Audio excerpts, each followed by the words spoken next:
So we have the current holiday challenge. Please, please try it. I'd love to see a bunch of little elf designs. I'd love to see some holiday designs. So if anyone wants to try it, you have until December 18th or the 20th to finish your elf design or the holiday town.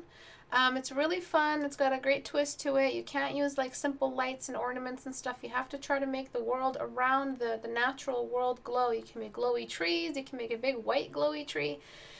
You can have little fairies float around pretending like in replacement for Christmas lights. You can do all kinds of stuff where you have a realistic, natural, organic equivalent to the decorations we typically use this season. That way you're still painting something realistically challenging instead of just simple twinkling lights. Or you can have natural like looking candles. You can have all kinds of stuff that will just still give you a challenge but still stay really festive. And then the elf design is really fun. It's a full character illustration. You're just giving the elf a role or like a stereotype, like start off to the kind of trope or something like that, and you can just dress it up from there. You can combine two different roles together, so a guard, soldier, and a beastmaster or groundskeeper, gardener, and a chef or carpenter. It can be all kinds of ways you can combine a more natural elf. You can do elemental elves. You can do an elf that has fire power or ice power, or you can do an elf that is a master gift wrapper, but obviously don't use typical gift wrapping. This isn't a commercial Christmas design. This is something more trying to encourage natural texture studies. So please try that. Please, please, please. For today, we were doing the fabric studies that I signed last Tuesday. And another little announcement, if nobody has Portrait Studio, it's going to be on sale Christmas week. I'm going to try to make it a little bit more of a sale than the previous sale a couple weeks ago. Maybe up to 40% again, just like we did for October, just so that everyone can have it for their New Year's resolutions if anyone needs it, for anything that they're working on, any kinds of projects. Portrait Studio is very applicable to everything as a resource. Let's get started.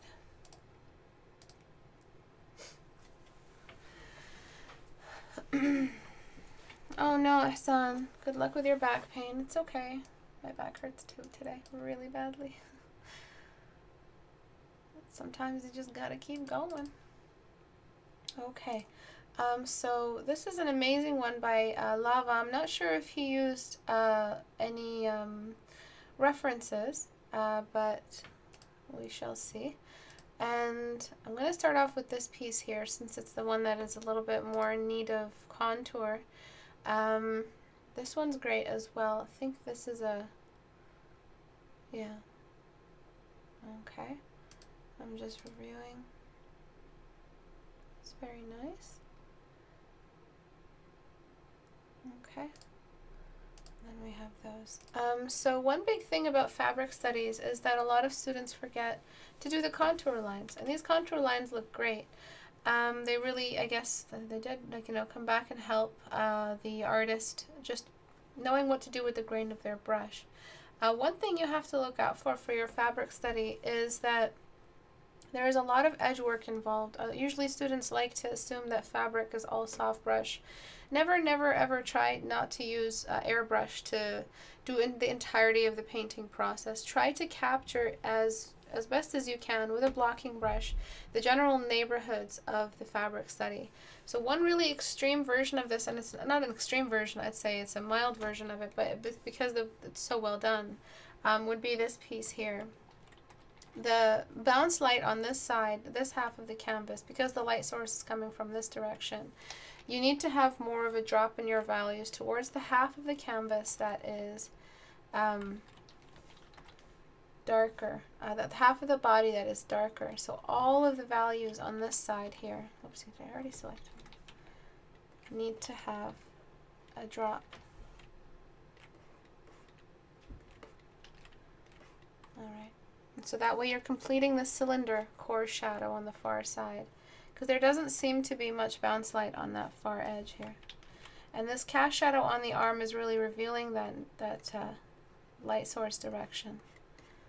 Alright, and then on this side, in the exact opposite, what we do is we also wash over it with general values that bring out the cylindrical touch of the form. Even if it's a shiny surface, it doesn't mean we lose core shadows. Core shadows are still present in shiny surfaces. They're still very easy to detect, even if they are not entirely obvious. Okay, so a small little change, but what it did is it added a bit more of a complete representation of the direction of the light source. So that's one thing a lot of you forget. And using a blocking brush to start off the neighborhood values, just to get those areas determined and set in stone, is a really, really great way to not overblend as you're working. When you overblend as you work, you tend to use soft brush more. Those are just typical symptoms of it. When you're overblending as you work, you're not really zooming out as much. You think that you're doing some kind of blending. You zoom out, you realize you've only been working with a small variety of values. You really haven't touched a value that can represent an entire core shadow for the object. When you're overblending, typically it looks okay to you really, really fast. And you tend not to have any edges. You didn't even think about the edges. When a student overblends, they assume that the light source is trivial, that it's not really needed once all that blending has happened. So make sure you're not overblending and you're using as much blocks as possible. That, plus knowing your contour longitude and latitude lines, which also again helps you identify the neighborhood values. So longitude and latitude lines, blocking in your neighborhoods, and working with your working against soft brush and identifying where exactly you need to blend with a smudge brush are all ways to maximize how well you're doing with your fabric studies. But one really big thing is the layering aspect. There are two types of edges that we can use in art: the bending of the paper, and then one object in front of the other. Either it's an edge change, a surface change on the object, like a cube with a little bit sticking out of it, and you have just a change in surface area. Alright, so either you get the paper and you fold it, and fold it again, and fold it. These are all edges of the exact same variety. But then you put a big sphere behind this object in the distance, that becomes one object in front of the other. So as you fold, you'll find these are less likely in a fabric study. You'll find little trenches, which are really, really difficult to figure out sometimes. Alright, you'll find little trenches like that. And those, they do tend to have those edges that fold in front of the others, but they wouldn't really have the edges that are sharp. Everything is always curved because it doesn't have a solid spine to its material. It's always just free-flowing. But you can have the edge that is remaining of the two, which is one object in front of the other, which is when you have fabric folds that look like this, and you've got one object of one part of the fabric in front of another part, or one fold in front of another part without it even being in the background. This is something students forget about. This has to be a sharp, unforgiving edge. Even if it's fabric, unless it's made out of fuzz, you have to show that sharp object, that sharp edge. So that's the kind of stuff I look for in fabric studies. So really great edges here, really great contrast. I would say that we don't have a solid representation of the direction of the light source because you have part of the folds that look directly at the light source, and I'm assuming the material didn't change. Part of the folds that look directly at the light source are not as bright as they should be. So I would say this entire section, let me lasso, select inverse. This entire section here would remain illuminated, and we're trying to track down the bolt of the lightning, the belt of the lighting, which is, it can either travel this way, it can travel in multiple streams or belts, and then it'll just stay like that. You won't be able to keep representing the light consistently strong throughout an entire band right around the top here. You'll just have to find the hot spot, and that's where the most optimal angle has been achieved by all of these edges here. Okay, and then the same thing on the other side. We are dropping values down to represent that things on average from this side on are just, they do not have the same variety of light values, and that's how you maintain that realism. So I wouldn't say that this part of the fold could be as easily exposed to this as this part as much as this side here. And then what we have is some subsurface. So this fabric is see-through. And when we finish with this, what I usually do is raise the shadows on the light side, this light neighborhood. Also, as much as this can't get light, this can't get dark, and that's the subsurface scattering. And then this area, yes, it can get light, dark. It'll even be capable of casting full trenches just around here. And that's what's going to complete the realism and adding volume. And then we go back and then complete all the edges. So once you're done with that, right, so before, after, simple representation of volume, and then you can go back into each and every single one of these. Unless because I raised the values of the shadows, you can go back and clean up all of these edges and make sure they are absolutely perfect. And that's what you add. That's how you add that extra bit of rendering power, is making sure all your edges are just clean, clean, clean. This is just pertaining to the fabric study. If you have a focal point, try not to overdo the edges.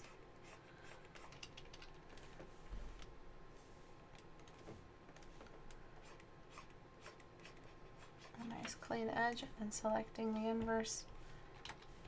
And then just making sure that there is no sharing of values between these two realms here. Nice clean edge, just like that. Either side does not mix, and that's one object in front of the other. You respect your edges, you respect your value, tonal changes, and you won't have any trouble with fabric studies, especially if you're working with a reference. So what are the not three bullet points, I think it's gone up to 4 now. Doesn't matter what count you're on. What are the bullet points right now for fabric studies? Stuff to look out for that keeps your quality high. So what's the first and biggest mistake students make with fabric studies? Alright, I'm just getting rid of this line. I don't think there's anything there to indicate we need that outline. It's pretty much just flattened your image. And I'm going to clean up this edge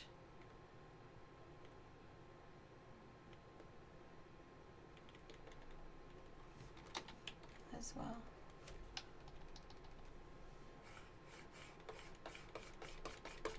Okay, and the cleaner your edges, the more sharpness you have, which is basically you adding resolution to your painting.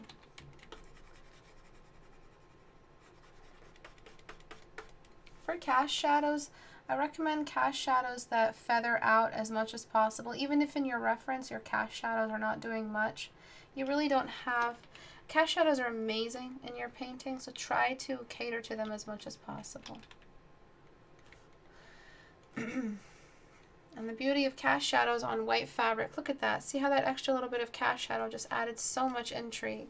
And the whole thing with cast shadows is that they are just dressing up your painting with one more extra thing to look at. Instead of it just being about the fabric, it's the cast shadows that they cast that kind of adds that little bit of fun.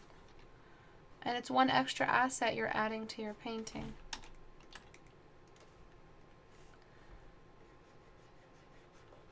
Per cast shadow. And a cast shadow gets fuzzier the more distance it has. And this white fabric here, what's happening is that the further the fabric gets from the sharp source of the cast shadow, so this distance is growing here between the surface receiving and the surface casting. That's how more light gets in and then just creates that bounce diffuse right on the surface there. I'd say the extremity of this fabric is actually somewhere here. And what you can do in this case is, instead of making it almost symmetrical, what you can do is treat it like a moon crater and have that cast shadow travel along a little bit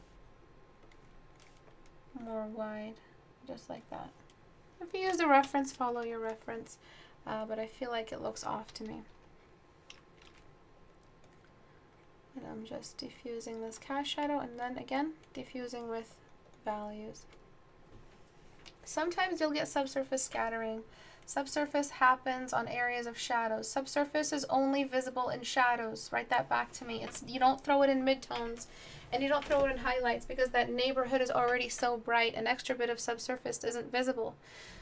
Subsurface scattering is only visible in dark areas and darker neighborhoods. So what we would need to do is just identify where you have a belt of shadow, and that's where you would throw in that little illumination bouncing back, which is only visible because it's such a dark area.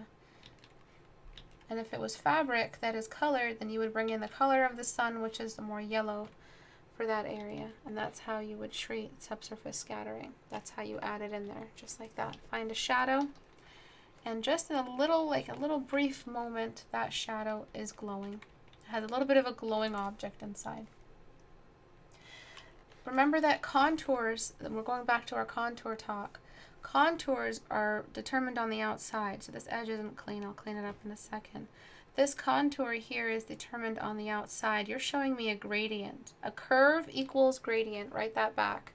So if a curve equals a gradient, what's this edge here? If it's not a cast shadow, then is it something else peeking through that is that see-through? The fabric isn't established as that see-through. So contours reflect the edges. A curve equals a gradient. Alright, so don't have any of those rogue little pieces. Once we get rid of it, we can see you really didn't have much going on in here. So what could happen is this little belt of light reflects as bounce light right around here. Just as a little bit of extra bounce light. Wherever that plane faces forward towards that light. And now suddenly we have something else that's functional happening, and we have a terminator shadow existing, and we don't have this random edge just sitting there chilling around. You have a really nice bounce light here, but the closer the object gets to the object that's bouncing the light, the more bounce light you're going to get. So I'm shrinking my brush as I'm layering the paint. And that's why fabric studies can get so complicated. They are just numerous, especially if it's white fabric, which I think is the most difficult. It acts as a light source in multiple areas. So I'm just sharpening this edge. And then select inverse.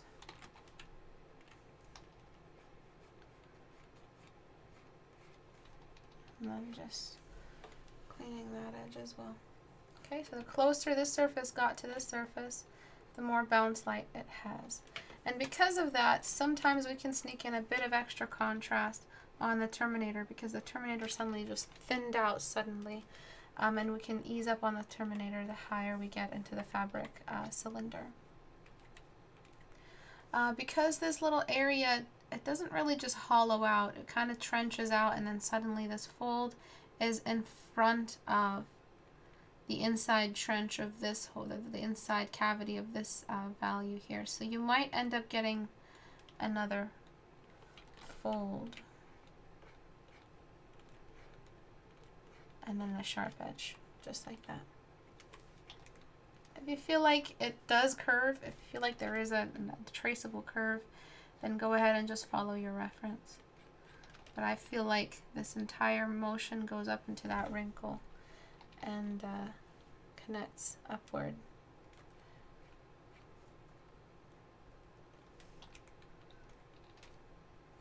Okay.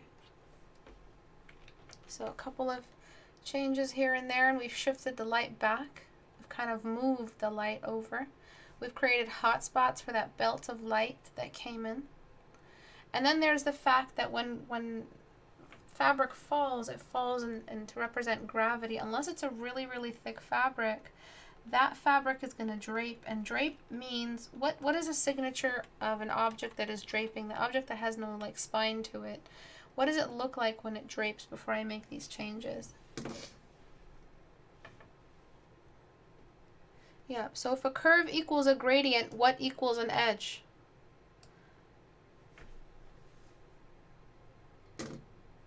Did I just give out the answer? If a curve equals a gradient, what equals an edge? No, I didn't give out the answer. I asked two questions. What does gravity do to fabric? How is something represented as draping? And if a curve equals a gradient, they just fall down. But what is the signature for them as they fall? Like an hourglass?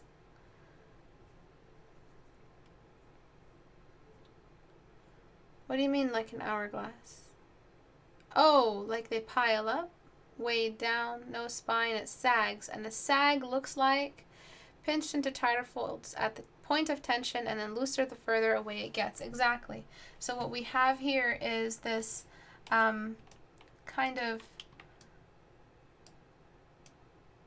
outer curve. Instead it should be an inner curve. And I'm trying to represent that here. So this little outer curve is the loosening of the tension, and then you have this little belt here that I have to take care of with that little belt of light. See that? That would just be curved towards the light source, and that's how I would shift it. Because that's something responding to the light source. What other object does this on the human body? What other object acts like this, the tighter towards the top and looser towards the bottom? Sometimes fabric will do this. Again, if it's thick enough and if there's enough stuff underneath, it'll do this. But this feels like the feathers or the wings on either side. So it feels like it should do more of that. Or just a straight drop down. But an edge, an outline, line equals edge, and edge equals a solid. Edge equals edge. I just want to see a better description of what an edge equals. So if a curve equals a gradient, what does an edge equal? So you have this and this. What happens on the outside? It can't just be an edge just like this. All right, so you have two values that are separate from each other, and they've made an edge. This is wrong. What's happening on the outside is wrong. What does this equal to? Hair, exactly. Fat, exactly. Boobs and hair, exactly. So that sag effect is what happens with fabric when it falls down, when it drapes, anything that has low density to it. It's a low density material. It's going to just sag. All these things added together are going to help you dry your fabric better. It's going to help you interpret it better. But always think about the material. If it's a bulky material, if it's a papery material, it's not going to sudden value jump. So you have an edge. You have value 1, value 2. What needs to happen out here for this to make sense? Unless you painted 1/2 of the flat paper, what needs to happen out here? Change between polygons, which equals to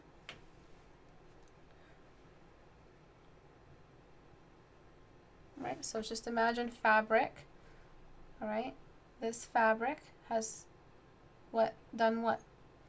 When fabric falls on a surface, you have value number 1, value number 2. What is this? All right, it's starting to look like an angle, and an angle has a edge of sudden stop in one value and the start of another value area. Yes, but it coincides always with a point. All right, so this little point right here, that's how we know where the value starts. So your value started a little early, but the point was low. We have other moments like this where the value should stop and it does something else. That's what I mean. So if a gradient equals, if a curve equals gradients, then a point equals an edge. All right, or a point equals a fold, or even a point without folding, like even a point just like that. As a sudden change in value. You can't change values in draping, kind of like ribbon folds, without representing these little pieces here. All right, or making sure they are perfectly exactly aligned with the height of the fold. And this isn't a perfect edge either. It's also a gradient. So zoom in enough and you'll find more gradients. Zoom out and you'll find the points. Okay, so remember that. Remember those two. That's really all it is, and that sometimes you have fabric that folds in front of other fabric, creating a perfect edge. Remember that fabric drapes down falls down, represents gravity as much as possible. It's low density, it's not bulky. And that you should create light neighborhoods. Wherever the light is coming from, everything else from that half out is going to be dark. So never share values out here with values from the inside where the light is coming from. All right, so values here just simply cannot be used here. And if they can, then something has happened in your painting that is wrong. Your painting is wrong. If you can borrow values from here and use them here and they still look right, your entire light system is completely off. All right, so now that we've created this distinction, we're going to grab one of these highlighters. It should look like extreme white over here, and it does, and that's good. Grab one of these midtones here that is pretty light, use it up here. It is a shadow color up here. That's a good variation between these two neighborhoods. Just draw a border, and one half should always dominate as the lighter, and one half should always dominate as the darker. Okay. Yes.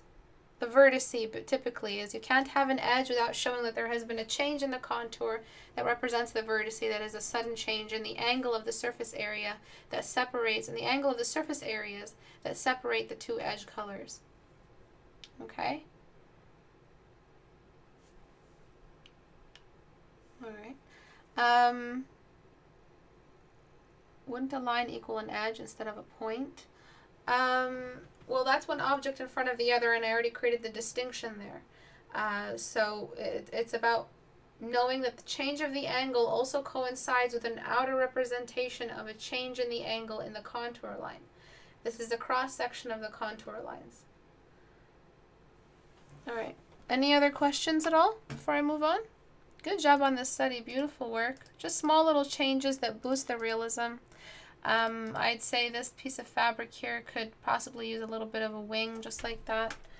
I'm not sure how I would do that. Let me see.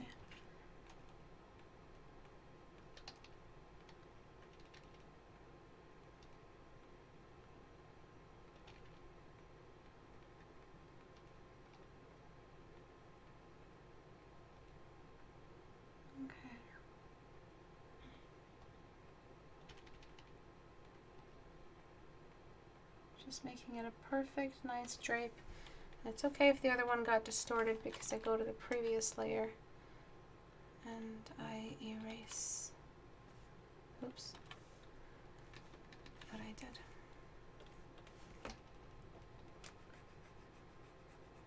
So it just layers right on top really nicely.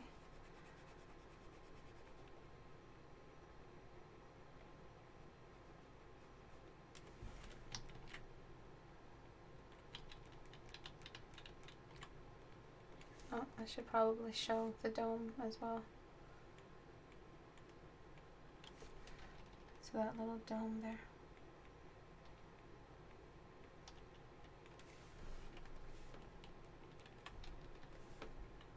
And I'm going to just I think these two values overlay. And just like that. Any other questions?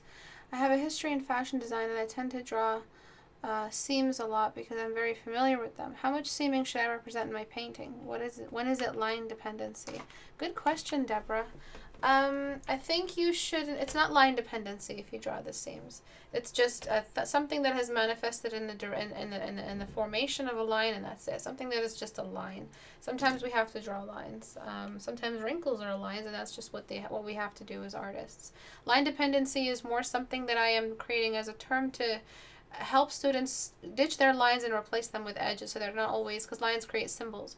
So that's line dependency. As for the seams, try to make sure that the brush size you're using to represent the seams is a not a thin brush, and not a brush that you've used for the face, and a brush as thin as what you've used for the face when it comes to freckles or detail or edges.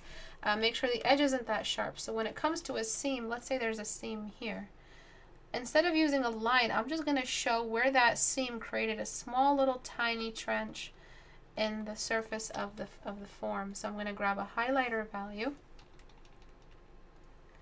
and throw that half of the seam, and then I'm going to create the inverse and throw just the shadowed side of the seam. And that's how I would typically add the seam in. I wouldn't worry so much about lines or creating the stitching effect. If there is a stitching, then you can just erase away at the seam so you can create that stitching effect. So you have less of a consistent line and more of a trench per stitch.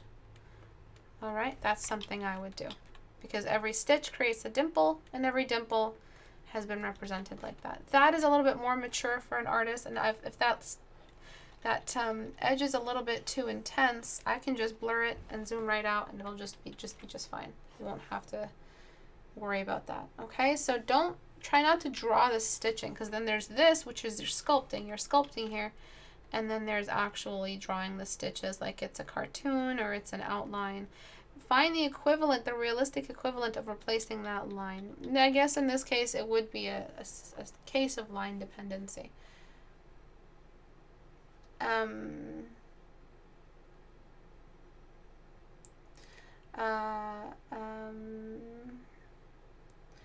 then we would have sharper edges. Does anyone have a question at all?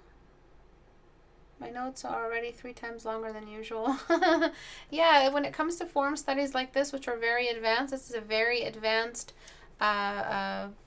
version of the organic form study. So that's when it gets crazy and we have all these rules and kind of conditions.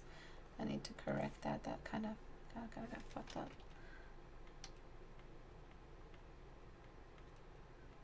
It's hard because my density needs to be high, but it also needs to have a little give to it for the liquefy. Okay. Any more questions at all?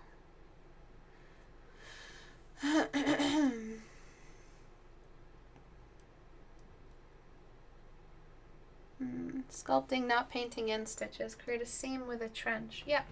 And then just, where's your light source? Every single choice we make is a question of the light source.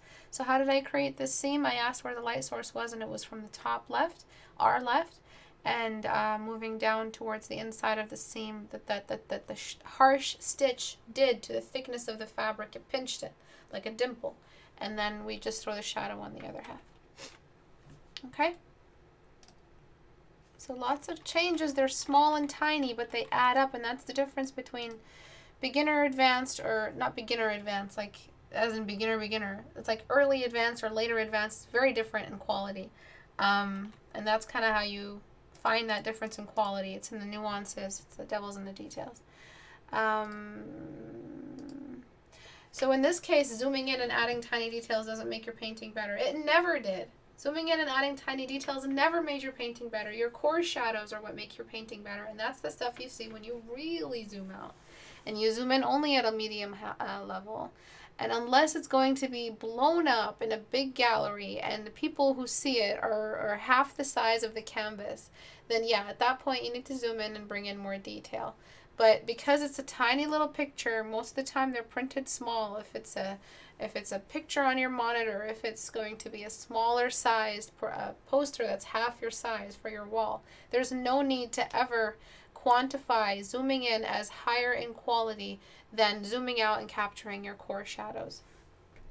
Because that's what creates that 3D look, creating that region. You see the difference in that region? Your values on the far half of the fabric were way too close to the half of the fabric that was coming in from the top left, the light, because now we've created a neighborhood, a variation, a separation between these values. You can even make this entire triangular section brighter, and this is actually a good opportunity for some subsurface scattering right along here.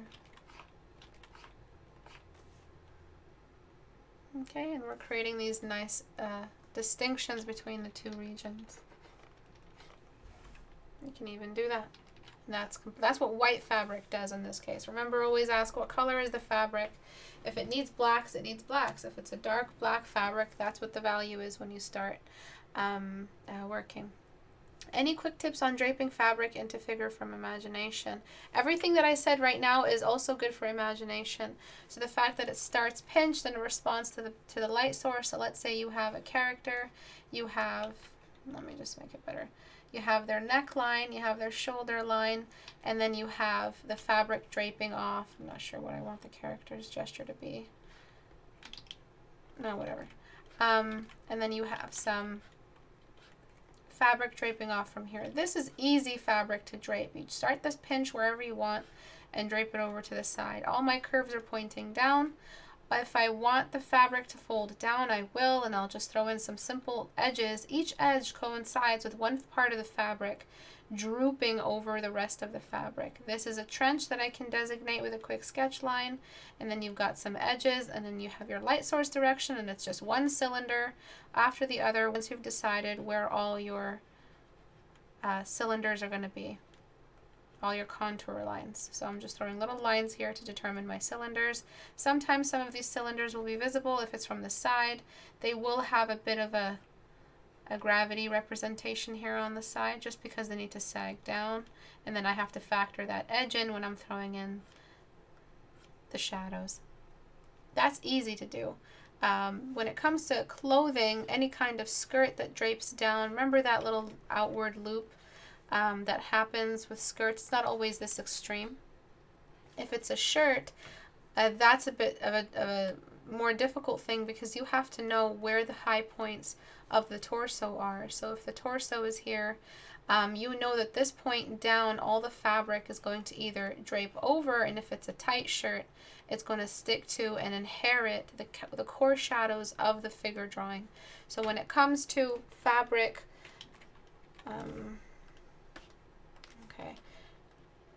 fabric plus body, like a really tight body, fabric plus body core shadows, that's how you factor how you're going to be shading skin tight clothing or any clothing that's tight.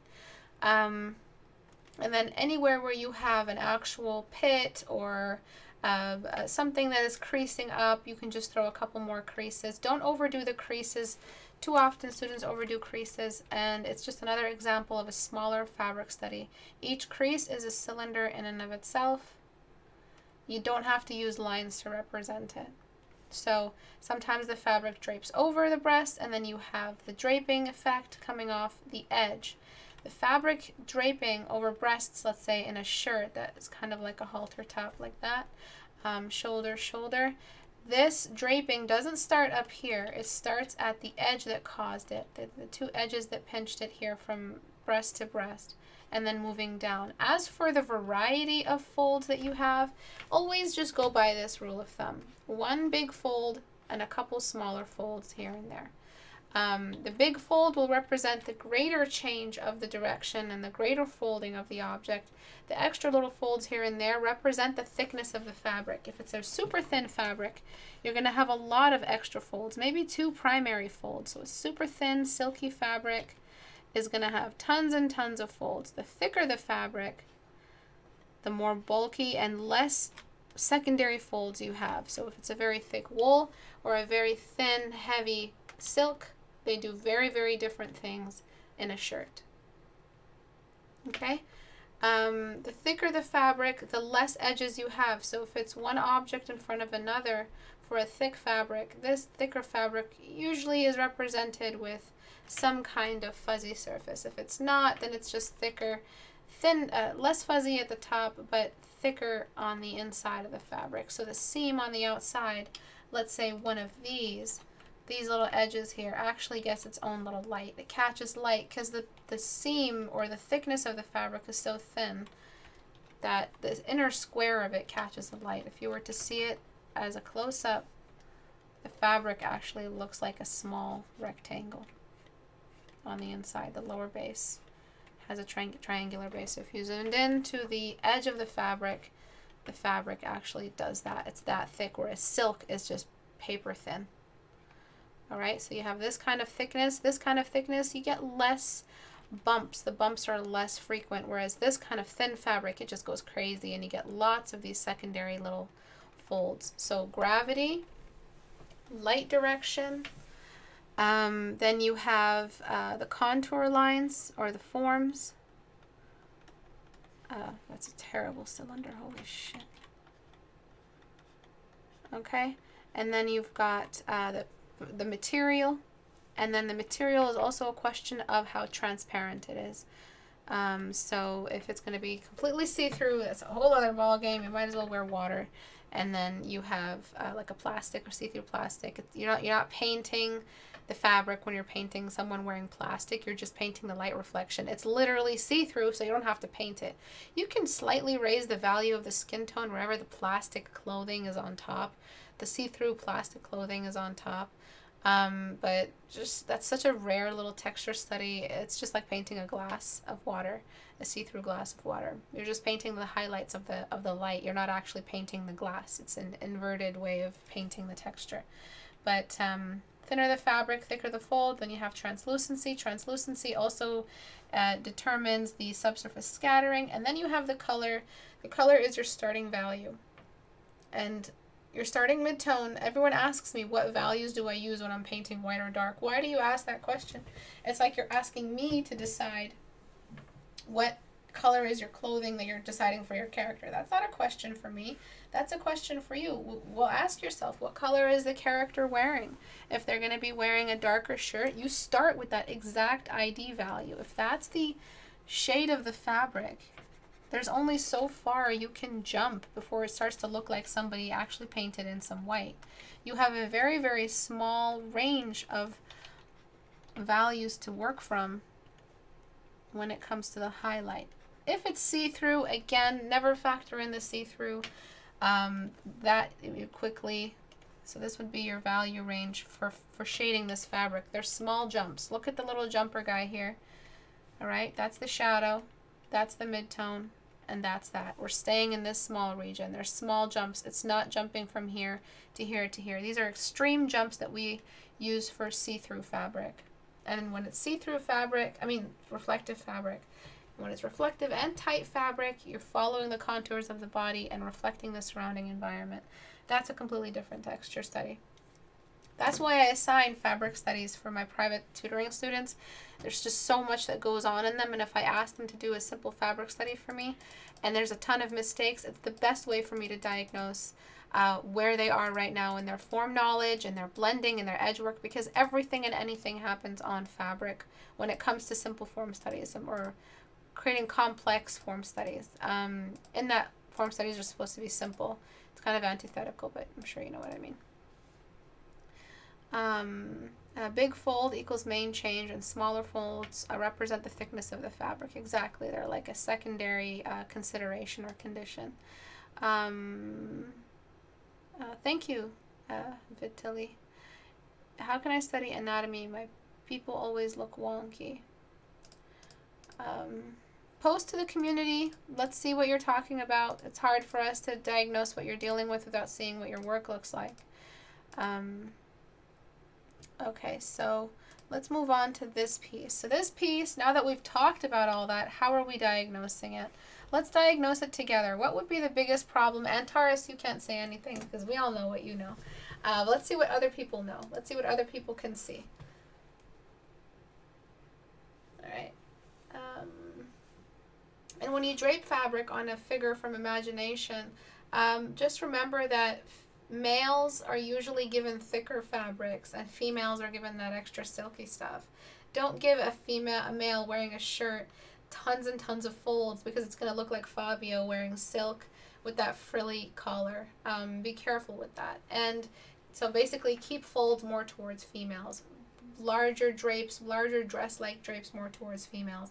That's why you see the suit accredited to men, because it's such a solid piece of clothing. It doesn't fold much. It doesn't do much. Even on pants, be careful with tons and tons of folds on pants. It's just going to look like he's wearing silk pajamas where he should be wearing something a little rougher.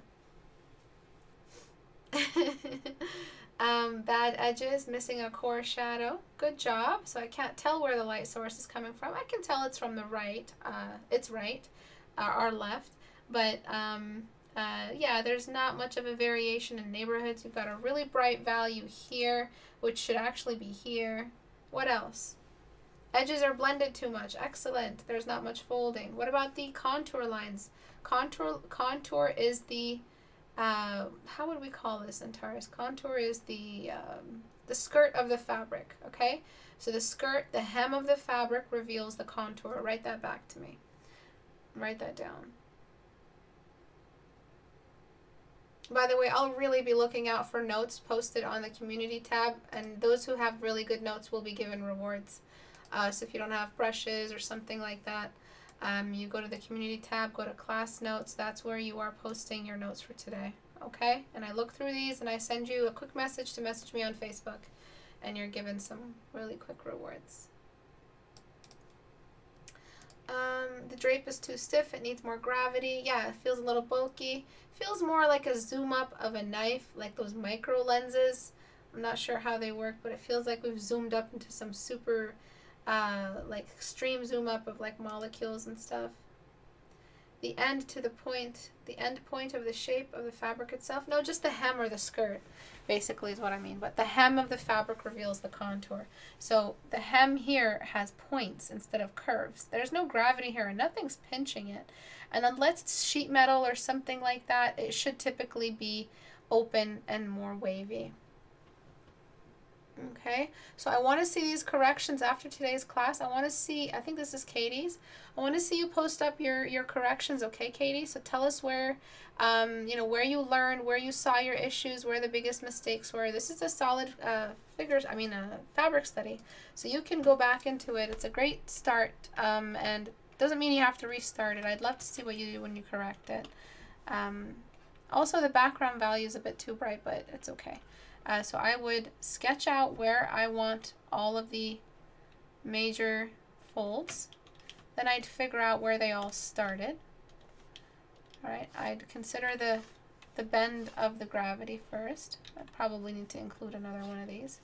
Then I'll ask the light source question. Then I'll find my simple core contour lines to find the core shadow. Okay, and then I'm going to determine whether or not these are going to be extreme or gradient. Is this going to be a fold leading in? So is it going to be fold and then fold, or is it going to be just a gradient S shape, right? So I'm going to make that decision here. This I'm going to make it a fold. And then I'll go back in and start lassoing away some of those lines. Working with a soft brush, very large, but not after I've blocked in the major neighborhood values per area. Zoom out so your brush strokes are nice and quick. You don't have a lot of ground space to cover. Zooming out makes you have better lines. So this is the line I made zoomed out. I'm going to try to make the same line. It's going to be so much harder. I have to move my whole body. And just look at the difference between those two lines. One is straight, that's because I zoomed out. One is really wobbly, not perfect, bad aim. The third one I tried, that isn't that straight. Okay? A hem is like that lower part of the skirt where you like hem it, you know, when you hem your jeans. Okay, let's move on. Your edges, you didn't pick up on these edges. These are important. Please, please duplicate these in your photo references. We want to see these. This is what it's all about. This is what you're here for. And this is what you skipped. Don't do that. Go back and try to capture these. For this one, what I see is that you're just using rim light over and over and over again. This plane eventually connects with that plane. So I feel like this would be all connected just like that. And not just a sharp little edge. I feel like it'll also create a bit of a gradient this way. This top part here, this entire section I feel like does look at the light, and maybe a little bit of this here. And then this entire area, because it's almost always like facing the light source, it wouldn't be allowed to be that dark. And then you've got the fabric, which is feeling a little bit off, and this is, I guess, because of the dispersion of your folds. It feels a little bit like stiff and bulky, and it's not a very familiar fabric. And also there is no gravity applied.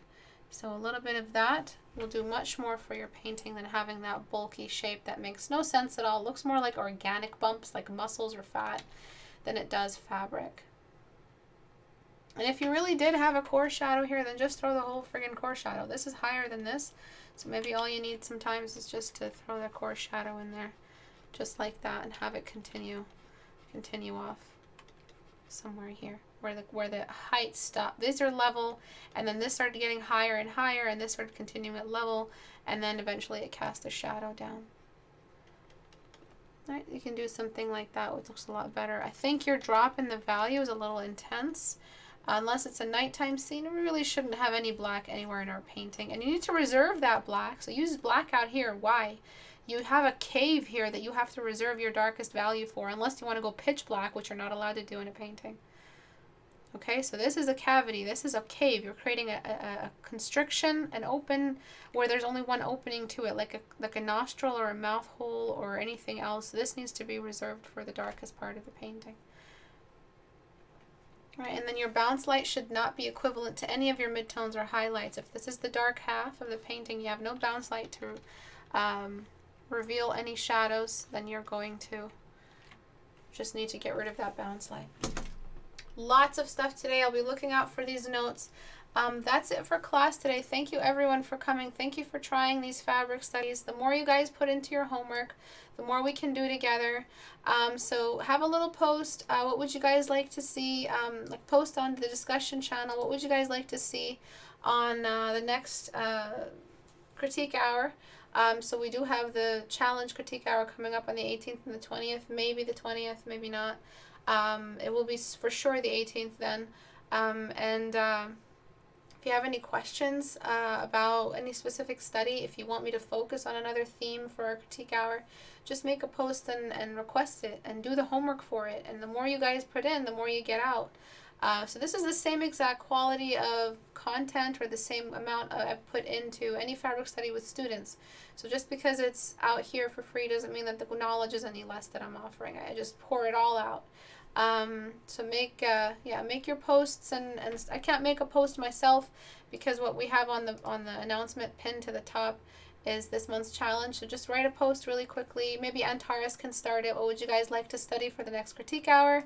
Any suggestions? Make your suggestions there if you want it to be about arms, if you want it to be about drawing legs and figure studies, if you want it to be about anything like that. Let me know and we can do it together. All right, guys. I will see you guys on Tuesday, the 11th at 5 p.m. Eastern Time. Don't forget about the sale on Christmas week if you want Portrait Studio. And don't forget about the challenge. Please start it. If you have the time and you're inspired, ride the wave, ride the inspiration wave, and try it for me. All right. Bye, guys.